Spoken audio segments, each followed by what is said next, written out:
사랑합니다. 디이치입니다.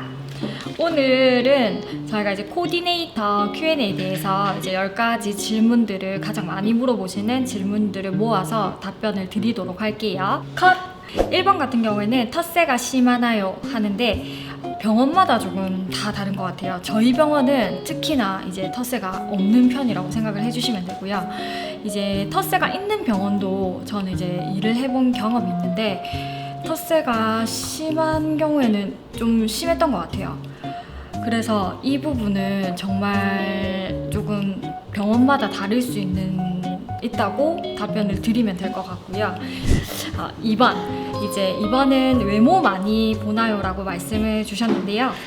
외모 같은 경우에는 이것도 물론 이제 병원마다 개개인마다 다 다르겠지만 우선은 이제 병원에 일하시는 코디네이터 선생님들 같은 경우에는 병원의 얼굴이라고 보시면 되기 때문에 외모 같은 경우에는 단정하면 좋은 것 같아요. 그래서 성형외과 같은 경우나 아니면 피부과, 치과 많은 병원들이 있겠지만 저는 이제 성형외과가 조금 더 이제 외모를 본다고 생각을 하고요. 그래서 그런지 이제 저희 병원 선생님들도 정말 예쁜 선생님들이 많이 계십니다. 3번 코디네이터 제일 힘든 점 이제 물어보셨는데 일하면서 조금 제일 힘든 점은 아무래도 이제 고객님들께서 좀 무례한 행동들을 하셨을 때 좀 힘들다고 생각을 하고요.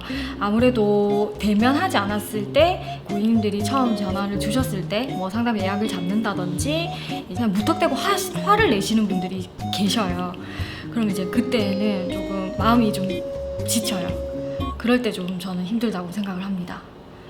고객님 처음 전화하셨을 때 일단 우선은 조금 진정을 하시고 전화를 해주셨으면 좋겠어요. 병원 면접 노하우가 따로 있을까요? 라고 물어보셨는데 일단 면접 노하우 같은 경우에는 개개인마다 좀 다 이제 노하우가 다 다르겠죠. 저 같은 경우에는 면접을 보러 갈 때 깔끔하게 좀 단정하게 조금 옷을 입고 그리고 이제 머리 같은 경우에도 조금 깔끔하게 단정하게 하고 가는 편이에요. 제가 면접 보는 병원에 대해서 홈페이지를 가본다든지 아니면 미리 조금 그 병원에 대해서 알고 가시는 게 그리고 어떤 원장님이 어떤 수술을 하시고 이 병원은 어떤 수술이 있는지 아니면 어떤 치료를 하는지 등등 자세히 알고 가면 훨씬 좋다고 생각을 해요. 면접을 볼 때도 이제 그게 노하우가 되는 것 같다고 생각을 합니다. 요새는 이제 면접 오시는 분들 보면 되게 그냥 뭐 슬리퍼를 신고 오시는 분들도 계시고 하신데 그런 경우에는 오히려 너무 마이너스가 되는 그 행동이라고 생각을 하기 때문에 면접 옷을 조금 잘 챙겨 입는다든지 병원에 대해서 잘 알고 가시는 것도 좋은 팁이라고 생각을 합니다. 5번 학력 보나요? 학력 같은 경우에는 이것도 병원마다 다른데요. 이제 면접 구인 사이트에 가보면 대학교 2년 이상이신 분들을 뽑는 병원이 있고 4년제 이상 아니면은 고졸 이상이라고 뽑는 부분들이 다 달라서 그 부분 같은 경우에는 병원마다 조금 다 다르다고 설명을 드릴 수 있는 것 같아요. 6번째는 자격증이 꼭 필요하나요? 라고 여쭤보셨는데요. 제가 이제 이 Q&A를 찍으면서 다른 분들의 Q&A도 조금 봤거든요.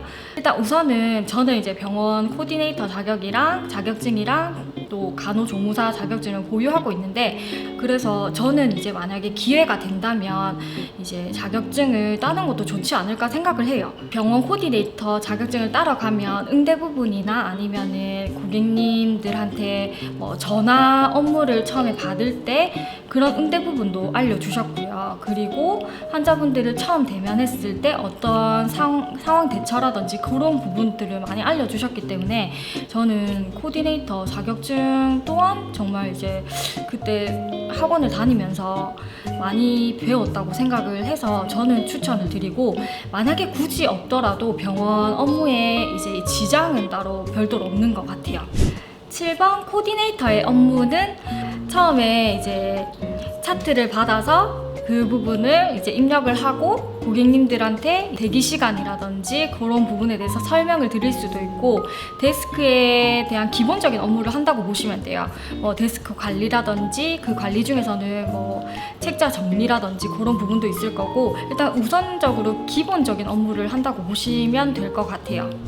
3번 상담 실장 빨리 되려면 꿀팁 있나요? 이 부분은 이제 만약에 내가 상담 실장을 빨리 달고 싶어요, 아니면 내가 상담 실장을 하고 싶어요 하시는 분들이 계실 거잖아요. 그러면 우선적으로는 본인도 이제 많은 노력을 해야 된다고 생각을 합니다. 물론 첫 번째는 기본적인 업무가 잘 되어야 된다고 생각을 하고요. 두 번째로는 이제 고객님한테 어떤 부분을 잘 권유드리거나 고객님들이 상담을 오시면 어떤 부분을 원하시는지도 잘 염두해 두시고 많은 공부를 하셔야 된다고 생각을 합니다. 일단 꿀팁으로는 많은 공부하는 거. 저도 진짜 열심히 공부하거든요. 공부도 많이 하고 수술에 대해서 원장님 못지않은 의학 지식이 있어야 된다고 생각을 하고요. 그거를 어떻게 고객님들한테 잘 풀어낼 수 있을지, 그리고 고객님들에게 어떻게 권유를 드릴지도 잘 고민해 보시고 본인만의 그 노하우를 터득하시는 방법이 제일 꿀팁 아닐까요? 그리고 9번으로는 돈 잘 벌어요 라는 질문이 있는데요. 저도 잘 벌고 싶습니다.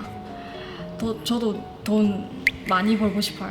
돈 같은 경우에는 이제 연봉 같은 경우나 이런 부분에 대해서는 일단 우선은 병원마다 다 이제 기본 이제 연봉도 다를 뿐더러, 그리고 아무래도 같은 상담 실장님이라 하더라도 인센티브 제도가 있는 병원도 있기 때문에 가져가는 인센티브가 달라요. 그렇기 때문에 이거는 천차만별이라고 생각을 합니다. 이 병원마다도 다르고 개개인마다도 워낙 다르기 때문에 딱 명확하게 얼마 벌어요라고 설명을 드릴 수가 없어요. 원장님을 잘 만나셔야 돼요. 원장님. 10번 마지막으로 코디를 꿈꾸는 분들에게 한마디. 일단 이 부분은 저희 병원에 이제 처음 병원 업무를 처음 하시는 분들도 많이 오시는데, 일단 그분들이 이제 하시는 말씀이 이렇게 병원 업무가 힘든 줄 몰랐어요, 그리고 이렇게 바쁜지 몰랐어요 하시는 분들도 많아요. 그래서 이제 당부의 말씀을 드린다고 하면, 병원에 이제 처음 들어왔을 때 이제 우리가 데스크에 앉아 계신 예쁜 선생님들을 보고 마냥 좋아서 이제 선택을 하시는 분들도 계실 거 아니에요. 근데 그런 모습만 있는 게 아니라 그 이면에는 이제 다른 힘든 부분도 있고, 전화 응대를 할 때 이제 화를 내시는 고객님들도 있기 때문에 그런 부분에 고충도 충분히 알고 선택을 하셨으면 좋겠고요. 이제 코디네이터 직업이라는 부분을 선택을 하셨으면 공부도 많이 하시고, 그리고 자기만의 이렇게 노하우를 많이 만들어 가실 수 있었으면 좋겠습니다. 그럼 이만 병원 코디네이터 Q&A를 마치고요. 저희는 DH입니다. 궁금한 거 있으시면 많이 댓글 달아주시고요. 현실적으로 많은 답변 달아드릴 테니까 좋아요, 구독 눌러주세요. 사랑합니다. DH입니다.